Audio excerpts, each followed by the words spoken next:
charge of the Cape Coral School Board. All right.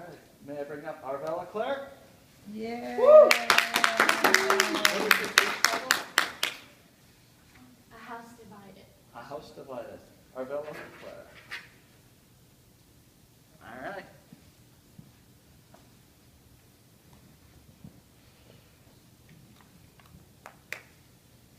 Mr. Toastmaster, fellow Toastmasters, distinguished visitors, and guests. This is my insight into the phrase, a house divided against itself cannot stand. Abraham Lincoln, who I admired and modeled my personal, political, and speaking goals after, is most likely rolling in his grave because I used the most famous line from the Lincoln-Douglas debate to set up a joke for Toastmasters 149 years later. Or maybe he would be proud. Because a year ago, I stepped out of my safe and secure role as a stay-at-home mom and ventured out into the world of politics. I decided, with the support of my family and friends, that I would run for state representative. So I sat my girls down, and I told them what I decided to do and why. I also believed it would be a good experience in civics for them to see how our political system works. They rallied around, said they wanted to wave signs and knock on doors. They even promised to keep their rooms extra clean. So we started off, and I did all the things that good candidates do. I went to house parties, coffees, political clubs. We would arrive at an event with the girls at my side. Now, I must admit, they were the perfect props for my stump speech. And on cue, they would stand and wave and flash those beautiful smiles. Then it happened. We were at my first debate. We were going to meet my opponent for the first time, the man that stood in the way of their mommy becoming the first woman, the first black, to represent Cape Coral in Lee County's history. That man was Dane Eagle. So we reviewed the rules. Never say anything bad about our opponent. He's not a bad guy. This is a contest, and you're on my team. So we must always be polite. So we walked into a room full of people. I grabbed their hands, and we marched over to meet my opponent. As we approached, he stopped. He smiled. I must admit, it was a beautiful smile. Mrs. Claire, welcome to the fore. What lovely young girls. They should be so proud of their mother. He wished us luck. I thanked him, and with the girls still in hand, started to our table for the event. I felt two tugs. Looked down and saw two starry-eyed little girls still looking up at my opponent. So I pulled them both along.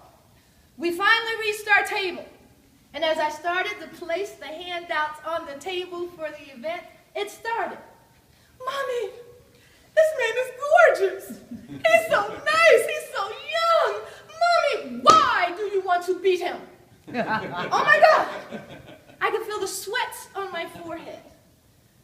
"Here, Mommy, we brought you some of Dane's handouts. We want to hand them out too." "Put that stuff back on the table and get over here." Oh my God. I felt betrayed. You know that feeling. Like being punched in the gut. Like having your heart ripped from your chest. This was not the confidence builder I needed before my first political debate. My own children, starstruck, like they had seen the latest teen idol. On the way home, it continued. "Mommy, Mr. Eagle is so nice." And my oldest received an autographed picture that she taped to the mirror in her bedroom. I tore it down, but I knew I was in trouble. At the next event, it started again. Mommy, there's Dane. We want to go over to say hello. Now this was my hanging Chad moment.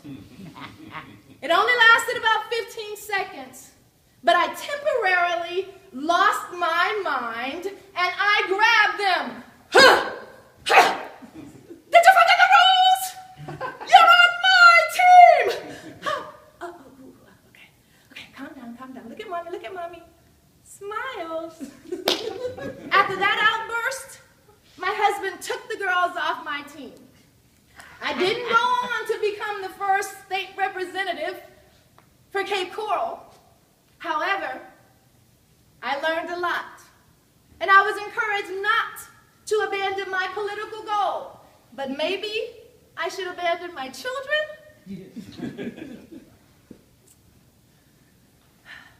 So I started a new campaign. This time I was going to remember everything that I learned from the last experience. And I went back to my political icon, Lincoln. Now I remembered, he received a letter from a young girl, not his children, telling him he should grow a beard to change his image. That was excellent advice. So now, everyone on my campaign team has to grow a beard. Oh, look at her. I changed my hair. I went to glamour shots to change my image. And I'd like to thank Toastmasters for bringing me out of my shell. Woo. Now, can you believe I used to be shy? Okay. Now I was ready. I was ready for the final test. So I reached into my folder and I pulled out a picture of my current opponent, Mr. Donnie Armstrong. And I asked the girls the most important question. Is he cute? No, Mommy. He looks mean. Did he go to college? The Clare family. United we stand, thanks to my current opponent. And so that you'll all remember me next November, I'm giving you all an autographed copy of my picture.